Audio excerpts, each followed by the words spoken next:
روایت میں 4 حصوں میں تقسیم کرنا اپنے پورے دن کے اوقات کو یہ بتایا گیا،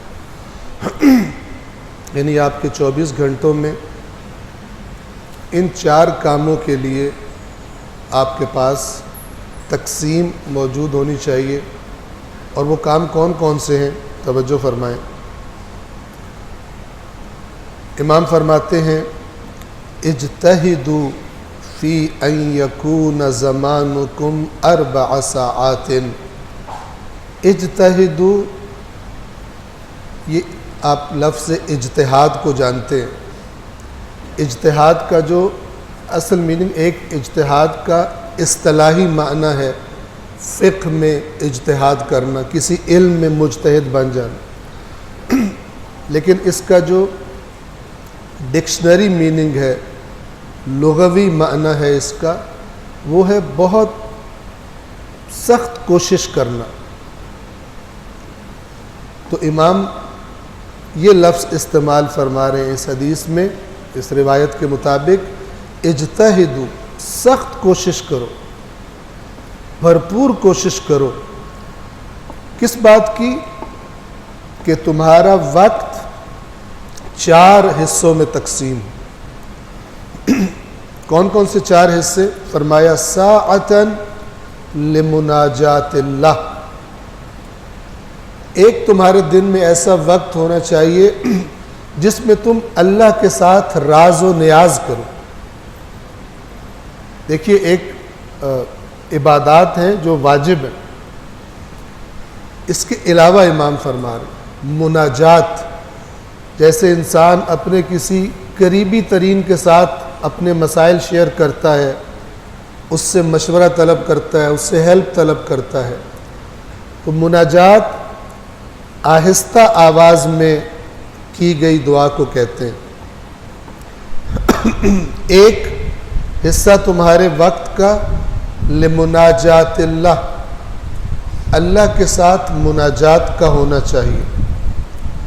وساعتن لامر المعاش، اور تمہارے دن کا ایک حصہ، یہ میں دن سے کہہ رہا ہوں 24 آورز۔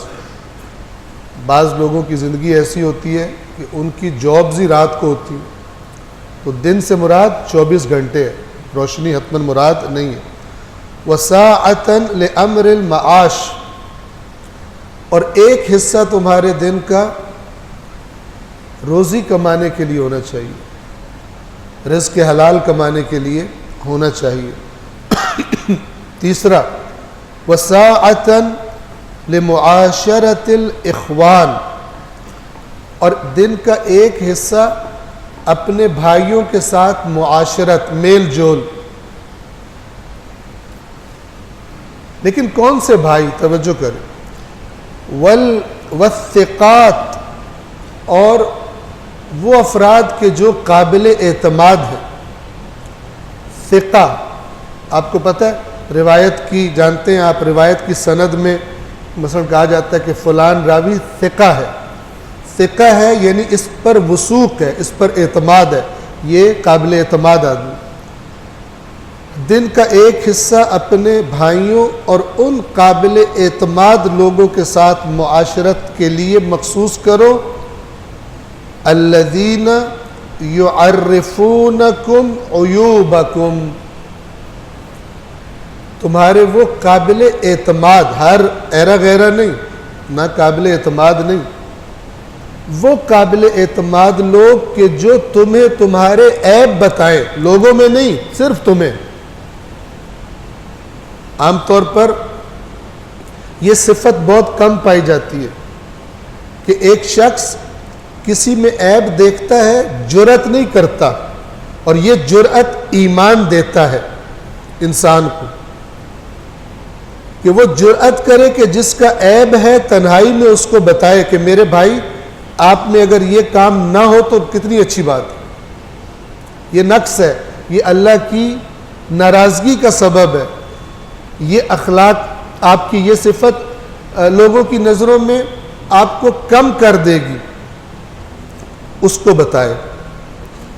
عام طور پہ یہ کم ہوتا ہے جب کسی کا عیب دیکھتے ہیں، کسی محفل میں بیٹھے ہوتے ہیں، اس کا نام آ جاتا ہے تو فی سبیل الشیطان اپنا حصہ بھی ڈال دیتے ہیں ہم کہ تمہیں نہیں پتہ کہ جو مجھے بات پتہ ہے. یہ بھی ہے اس میں برعکس دینی تعلیمات کے برعکس کام کرتے. تو دن کا ایک حصہ ان اپنے بھائیوں اور ان قابل اعتماد لوگوں کے ساتھ معاشرت رکھو، میل جول کے لیے رکھو جو تمہارے عیب بتاتے ہیں. دیکھیں آپ کا ایک میں مثال دیتا ہوں آپ کو. آپ کا ایک قریبی دوست ہو، اس کو پتہ چل جائے کہ آپ کو کوئی خطرناک بیماری ہے، آپ کو نہ پتہ ہو اور وہ آپ کو نہ بتائے، اور وہ بیماری آپ کی صحت بہت زیادہ گرا دے، اور کافی عرصے کے بعد آپ کو پتہ چلے کہ یہ جو میرا قریبی دوست ہے اس کو تو پہلے دن سے پتہ ہے میں بیمار ہوں اور اس نے مجھے بتایا نہیں. آپ کو اچھا لگے گا، برا لگے گا؟ آپ اس سے گلہ کریں گے کہ تم کیسے دوست ہو میرے، تمہاری دوستی کا تقاضا تھا کہ تم مجھے آ کر بتاتے کہ آپ کے اندر یہ بیماری ہے، میری صحت اتنی گر گئی اور تم نے مجھے بتایا نہیں. ویسے موج مستی کرنے میں تم میرے ساتھ ہوتے تھے، محفلوں میں، گیدرنگز میں، انجوائے کرنے میں تم میرے ساتھ ہوتے تھے، لیکن تم نے میری بیماری مجھے نہیں بتائی. جسمانی بیماریوں سے زیادہ خطرناک ہے، آخرت تباہ کرنے والی ہیں انسان کی روحانی بیماریاں، اخلاقی بیماریاں. امام یہ تجویز فرما رہے ہیں، بلکہ تجویز بھی نہیں کر رہے، فرما رہے اجتہدو، شدید کوشش کرو، سنجیدہ لو اس کو. وَيُخْلِصُونَ لَكُمْ فِي الْبَاطِنِ، اور وہ باطن میں تمہارے لیے مخلص ہوتے ہیں، ان کے اندر تمہارے لیے خلوص ہوتا ہے. یہ 3 ہو گئے. چوتھا وَسَاعَةً تَخْلُونَ فِيهَا لِلَذَّاتِكُمْ فِي غَيْرِ مُحَرَّمٍ، اور چوتھا حصہ تمہارے وقت کا لذات کے لیے ہونا چاہیے. ایسے کام، تفریح، ایسے کام جن سے تم لذت لیتے ہو. لیکن کون سی لذت؟ فی غیر محرم، ان کاموں میں جو حرام نہیں ہے. حرام کاموں کو تمہاری لذت کے کام نہیں ہونا چاہیے. ان 4 حصوں میں تقسیم کرو. اللہ کے ساتھ مناجات، نمبر 2 اپنے معاش کے لیے، روزی کمانے کے لیے وقت ہو. نمبر 3 وہ قابل اعتماد تمہارے بھائی جو تمہارے عیب تمہیں بتاتے ہو، اتنے تمہارے مخلص ہو، اندر سے مخلص ہو تمہارے. اور چوتھا حلال کاموں میں جو تمہاری لذت کے کام ہیں ان کے لیے. اب توجہ فرمائیں، بعض لوگوں کے ذہن میں یہ تصور ہوتا ہے کہ یعنی ایک غلط تصور کہ ہر وہ کام جس میں مزہ آتا ہے یہ اسلام کا حصہ نہیں ہے. اسلام صرف سختی میں اور محنت کرنے کا نام ہے اور بندے کو مصیبت میں ڈالنے کا نام ہے. نہیں، یہ اسلام کا ایک حقیقی وارث بیان فرما رہا ہے کہ ایک حصہ حلال لذات کے لیے مخصوص کرو، اس کو بھی سنجیدگی سے کرو، نہ کہ اس کے بارے میں غیر سنجیدہ رہو. کچھ لوگ جو مثلا بہت زیادہ سو کالڈ دینی بن جاتے ہیں، وہ سمجھتے ہیں ہر لذت حرام ہو گئی ہے. اچھا کھا لیا تو بھی حرام، حرام کہتے نہیں ہے لیکن عملی طور پہ کر لیتے. اب دیکھیں امام اس چوتھے کے بارے میں کیا فرما رہے ہیں. فرما رہے وَبِهَذِهِ السَّاعَةِ تَقْدِرُونَ عَلَى الثَّلَاثِ سَاعَاتٍ. یہ جو چوتھا میں نے تمہیں بتایا ہے کہ حلال لذتوں کے لیے ایک وقت مخصوص کرو، اس وقت میں، اس وقت سے تم وہ طاقت پیدا کرتے ہو، وہ قدرت اپنے اندر پیدا کرتے ہو کہ باقی 3 اوقات کے لیے تم انرجی پیدا کر سکو. یعنی حلال لذات والا وقت تمہیں آمادہ کرتا ہے، تیار کرتا ہے کہ تم وہ جو باقی 3 پہلے تمہیں 3 کام بتائے ہیں وہ کرنے کی اپنے اندر قدرت اور طاقت اور توانائی پیدا کر لو. صلوات پڑھیں محمد والے.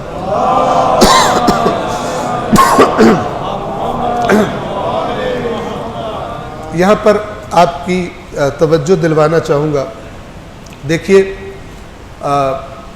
یہ جو 4 حصے بتائے گئے، 4 حصوں میں تقسیم کرنا، اس کا کم سے کم مطلب یہ ہے کہ ہمارے 24 گھنٹوں میں ان 4 کاموں کا وقت ہونا چاہیے اور سنجیدگی سے ہمیں کوشش کرنی چاہیے کہ ہم یہ کام کریں.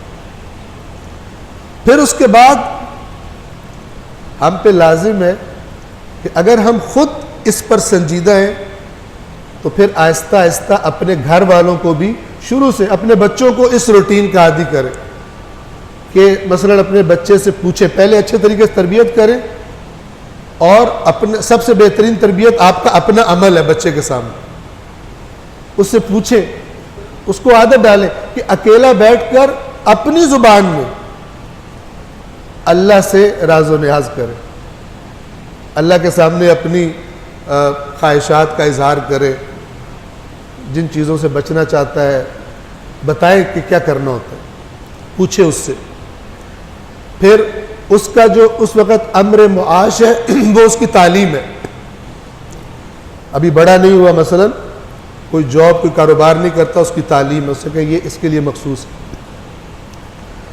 تیسرا اس سے کہیں کہ اچھے دوست پیدا کرو، ایسے دوست ڈھونڈو جو تمہارے مخلص ہو، بری چیزوں کی طرف نہ لے کے جائیں. اگر تم میں کوئی بری کمی دیکھیں تو تنہائی میں تمہیں بتائیں، لوگوں میں تمہیں برملا تمہارے عیبوں کو بیان نہ کریں. اور چوتھی حلال تفریح، حلال لذت، اس ٹائم کو بھی مخصوص کر دیں. باہر سیر کے لیے لے جانا چاہتے ہیں، یا مثلا اس نے کوئی پراپر اچھی بری نہیں کوئی گیم وغیرہ کھیلنی ہے یا جو بھی کام کرنا ہے، اس کے ذریعے اس کا دماغ تازہ ہوگا باقی کاموں کے لیے. اس کو عادت ڈالیں. کیوں؟ اس لیے کہ اللہ تبارک و تعالی نے قرآن مجید میں مال اور اولاد کے لیے ایک بات فرمائی ہے. پہلے آپ کو مثال دوں پھر وہ بات بتاؤں اور اگلی حدیث کی طرف جاؤں. دیکھیں، آپ کو کوئی بڑا جو آپ کے لیے بڑا ہے وہ آپ کو کوئی چیز دے گفٹ میں، اپنے پاس سے آپ کو کوئی چیز دے اور آپ سے کہے کہ یہ چیز میں تمہیں دے رہا ہوں، لیکن یہ میں تمہیں دے رہا ہوں تمہیں آزمانے کے لیے. یہ چیز تمہیں بہت اچھی لگتی ہے، لیکن اس اچھی چیز کے پیچھے گم نہ ہو جانا. یاد رکھنا کہ میں تمہیں دے رہا کس لیے ہوں؟ آزمائش کے لیے دے رہا ہوں. اسے تمہیں دے کر تمہارا امتحان لینا چاہتا ہوں. کبھی مت بھولنا کہ یہ تمہارا امتحان ہے. اگر تم نے یہ نہ بھولا کہ یہ تمہاری آزمائش ہے تو اس سے کئی گنا بہتر تمہیں عطا کر دوں. یہ جو تمہیں دے رہا ہوں یہ میں نے تم سے واپس لے لینا. یہ تمہیں ہمیشہ کے لیے نہیں دے رہا، یہ تم سے واپس لے لینا.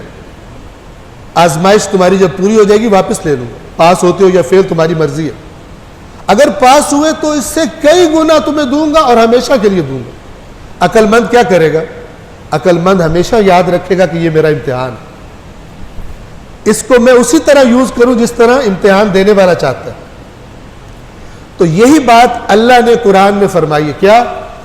انما اموالکم و اولادکم فتنہ. تمہارے مال اور تمہاری اولاد کچھ اور نہیں ہے، صرف آزمائش ہے. آپ توجہ کریں، یہ اللہ کا بیان ہے، یہ اللہ کا کلام ہے. اللہ آپ کو دے رہا ہے، اس نے اولاد دی ہے، اس نے مال دیا ہے. وہ آپ سے کیا فرما رہا ہے؟ یہ صرف آزمائش ہے. انہیں صرف آزمائش کی نگاہ سے دیکھو. مال کے ساتھ کیا رویہ رکھو، اولاد کے ساتھ کیا رویہ رکھو. انما اموالکم و اولادکم فتنہ. تمہارے مال اور تمہاری اولادیں اور کچھ بھی نہیں ہے، صرف آزمائش ہے. واپس لینے ہیں میں نے. اگر اس ایگزام کو تم نے کلیئر کیا، اچھے نمبر لیے، تمہیں واپس کر دوں گا، اس سے کئی گنا تمہیں دے دوں گا. قرآن میں اللہ فرماتا ہے سورہ طور میں، والذین آمنوا واتبعتهم ذریتهم بایمان الحقنا بهم ذریتهم وما التناهم من عملهم من شیء. وہ لوگ جو ایمان لائے اور اس ایمان میں راستے میں ان کی ذریت، ان کی اولاد نے بھی ان کو فالو کیا، تو ہم قیامت کے دن ان کی اولادوں کو ان سے ملحق کر دیں گے، ملا دیں گے۔ اگر درجے میں کم بھی ہوئے وہ تو ہم بونس دے دیں گے اور ان کو اونچے درجے والے والدین کے ساتھ ملا دیں گے، بغیر اس کے کہ والدین کا درجہ کچھ کم کریں، ساتھ ملا دیں گے۔ کب؟ یہ کون اور کن کے ساتھ ہوگا؟ جنہوں نے اپنی اولادوں کو وہی سمجھا جو اللہ نے بتایا تھا۔ لیکن بہت سارے لوگ اولاد کی محبت میں خدا کی حدود کراس کر جاتے ہیں، مال کی محبت میں اللہ تعالیٰ کے حرام اور حلال کی حدود کو کراس کر جاتے ہیں۔ صلوات پڑھیں محمد و آل محمد۔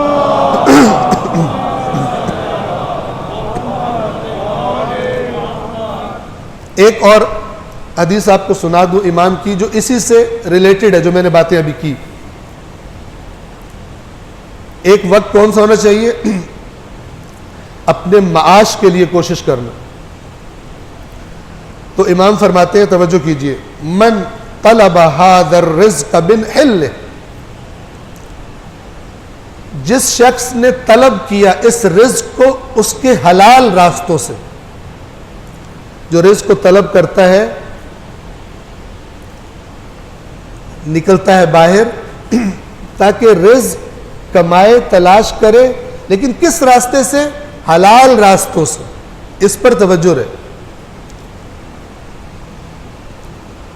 تو اس کی مثال کس کی ہے؟ توجہ فرمائیے، من طلب هذا الرزق من حلہ لیعود به على نفسه وعیالہ، تاکہ اس رزق کے ذریعے اپنے آپ کو بھی اور اپنے اہل و عیال کو پال سکے، ان کی ضروریات پوری کر سکے۔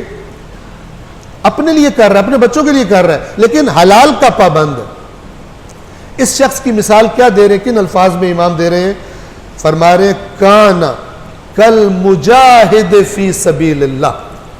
تو جب یہ حلال تلاش کرنے کے لیے کوشش کر رہا ہوتا ہے تو یہ اللہ کے راستے میں جہاد کرنے والے کی طرح ہوتا ہے۔ اس سے بڑی مثال اسلام میں نہیں دی جا سکتی کہ اللہ کے راستے میں ہاتھ میں تلوار لے کر دشمن کے سامنے جہاں جان کا خطرہ ہے نکل کر کھڑے ہو جانا، یہ بہت بڑا ڈیسیجن ہوتا ہے، بہت بڑا عمل ہوتا ہے، اس سے بڑا عمل قابل تصور نہیں ہے۔ لیکن امام فرما رہے اگر حرام سے کوئی بچتا ہے، حرام کھینچ رہا ہے اس کو، بچتا رہے، حلال سے کمانے کے لیے کوشش کرے، صبر کرے، زیادہ مثلا محنت کرے، حرام کی طرف نہ جائے، ایسی حالت میں یہ شخص اللہ کی راہ میں جہاد کرنے والے کی طرح۔ یعنی آپ کی نوکری، آپ کا کاروبار آپ کی عبادت ہے، جہاد عبادت ہے۔ جہاد کا اجر دنیا میں بھی اللہ دیتا ہے، آخرت میں بھی دیتا ہے۔ جو کام خدا کے لیے، جو کام ایسا ہے کہ آپ اس میں اللہ کی مقرر کردہ حد کو کراس نہیں کرتے، وہ آپ کی عبادت ہے۔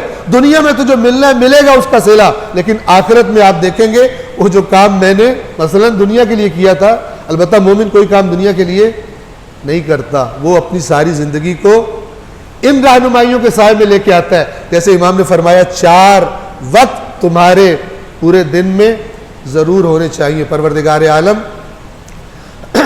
تعلیمات قرآن اور تعلیمات محمد و آل محمد پر عمل کی اور اپنی اولادوں کی بھی ان کے مطابق تربیت کی ہم سب کو توفیق عطا فرمائے۔ بسم اللہ الرحمن الرحیم والعصر ان الانسان لفی خسر الا الذین آمنوا وعملوا الصالحات وتواصوا بالحق وتواصوا بالصبر۔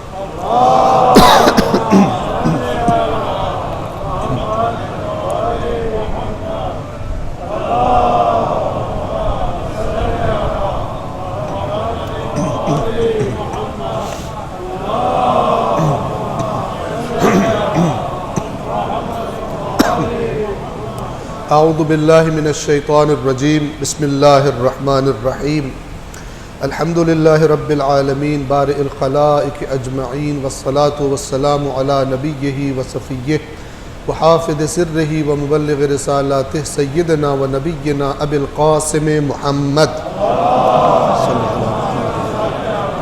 وعلى امیر المؤمنین علی بن ابی طالب وعلى فاطمة الزہراء سیدۃ نساء العالمین وعلى الحسن والحسين سيد شباب أهل الجنة وعلي بن الحسين ومحمد بن علي وجعفر بن محمد وموسى بن جعفر وعلي بن موسى ومحمد بن علي وعلي بن محمد والحسن بن علي والخلف القائم المهدي المنتظر صلوات الله وسلامه عليهم أجمعين. اللهم اغفر للمؤمنين والمؤمنات والمسلمين والمسلمات الأحياء منهم والأموات. تابع بيننا وبينهم بالخيرات إنك مجيب الدعوات إنك على كل شيء قدير. صلوات پڑھیں.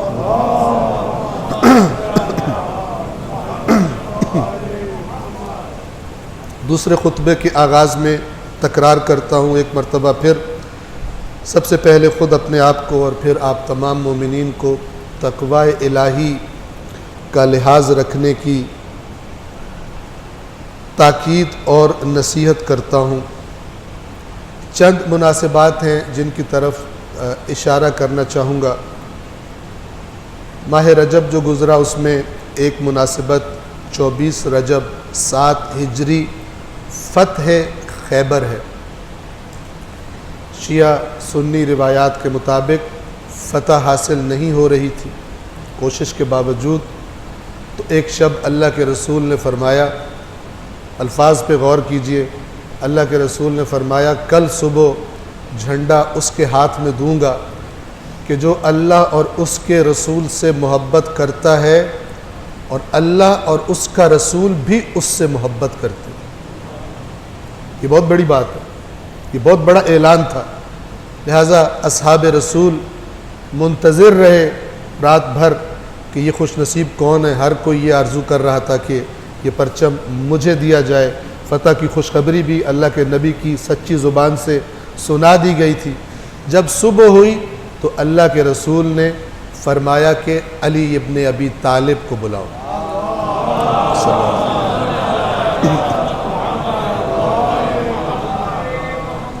پرچم دیا علی کے ہاتھ میں اور کچھ نصیحتیں فرمائیں اور اللہ تبارک و تعالی نے اسی دن خیبر کو فتح کروا دیا علی ابن ابی طالب کے ہاتھ سے. اتنا بڑا مقام تھا.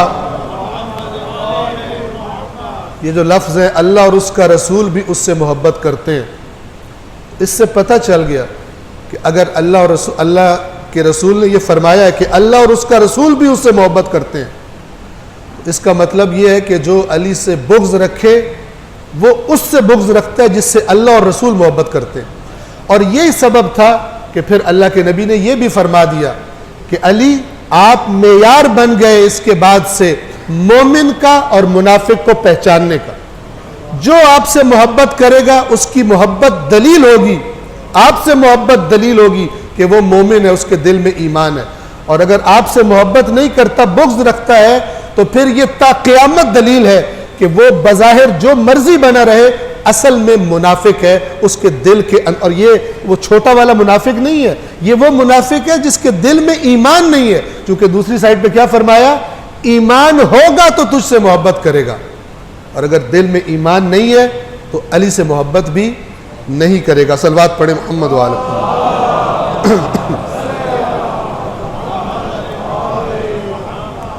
27 رجب عید مبعث، وہ دن کہ جس دن اللہ نے مبعوث فرمایا اپنے رسول کو، یعنی اس تحریک کا آغاز ہوا.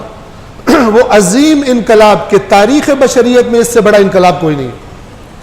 اسلام کی تحریک کا آغاز 27 رجب روایات کے مطابق یوم مبعث ہے، بعثت ہے. دیکھنا چاہیے کہ وہ جو انقلاب آیا تھا، جس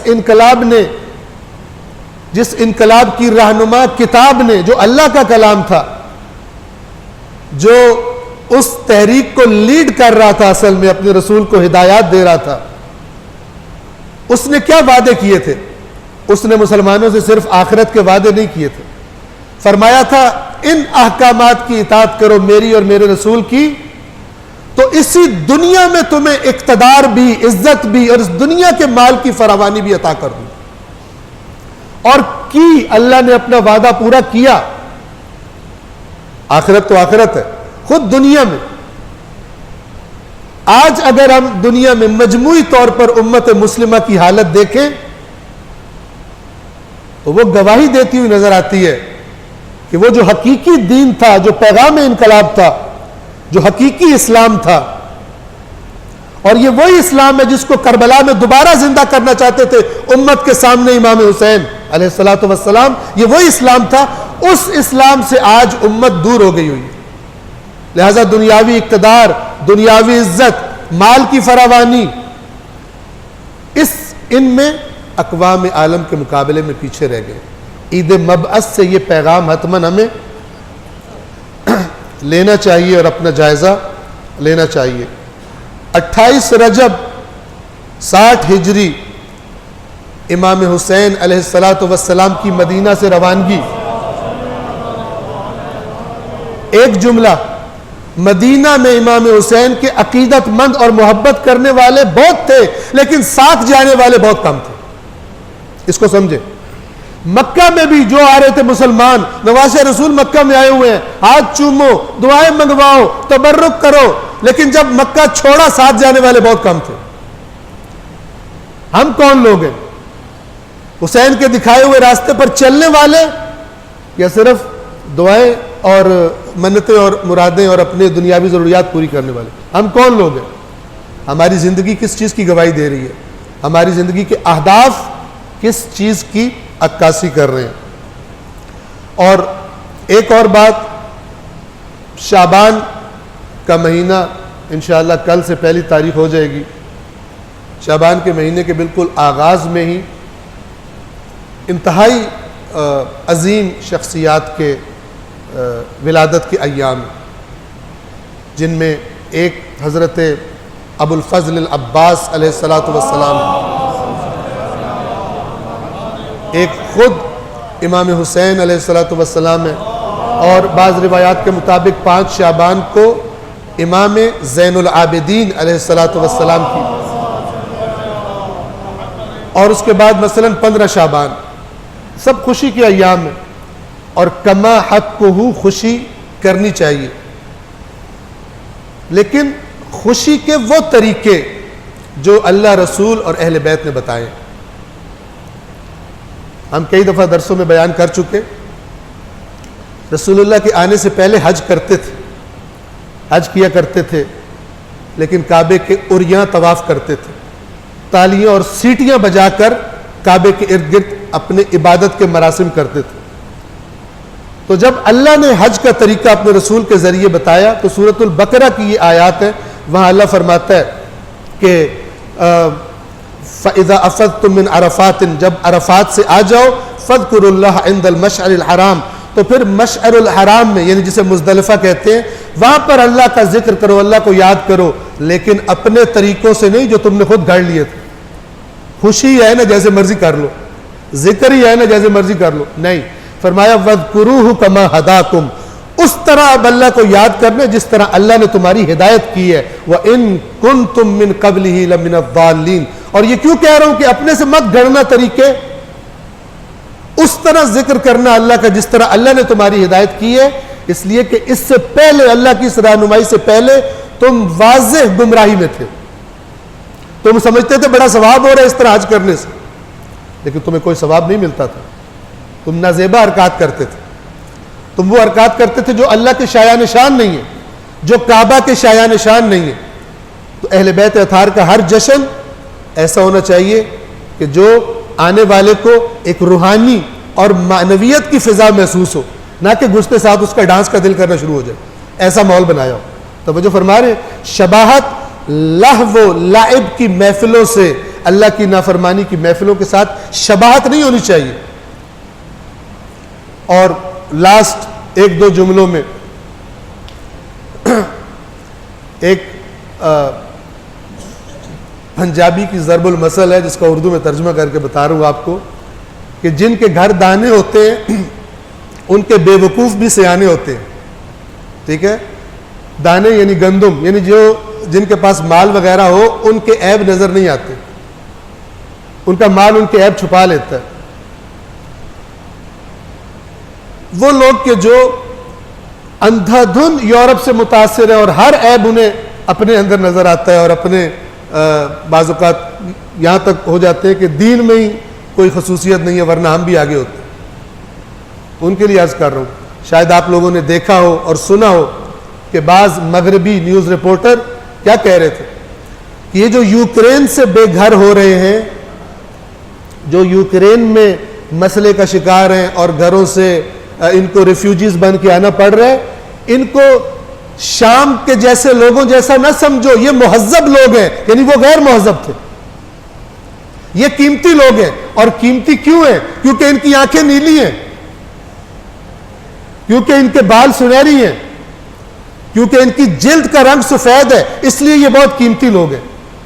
یعنی تھوڑی سی مشکل کا شکار ہوئے تو جو اندر کی بعض جو غلیظ نظریات ہیں وہ بھی سامنے آنا شروع ہو جائیں گے۔ یوکرین سے جو افریقہ کے لوگ جا رہے تھے کچھ ممالک میں، ان کو دھکے دے کے وہاں سے نکال دیا گیا۔ افریقن یونین نے اس کے خلاف احتجاجی بیانیہ صادر کیا۔ اور یہ کون لوگ ہیں کہ جو اپنے آپ کو دنیا میں حقوق انسان کا چیمپئن کہتے ہیں؟ اگرچہ حقوق انسان کی خوبصورت میک اپ کے پیچھے جو خود کرنا چاہتے ہیں، جس ایجنڈے کو خود فالو کرنا چاہتے ہیں، اس کے پیچھے دوڑ رہے ہوتے ہیں۔ اللہ تبارک و تعالی ہمیں بصارت کے ساتھ ساتھ بصیرت کی نعمت سے مالا مال فرمائے۔ بسم اللہ الرحمن الرحیم، قل هو اللہ احد اللہ الصمد لم یلد ولم یولد ولم یکن له کفوا احد۔ صدق اللہ العلی العظیم۔ والسلام علیکم ورحمۃ اللہ وبرکاتہ۔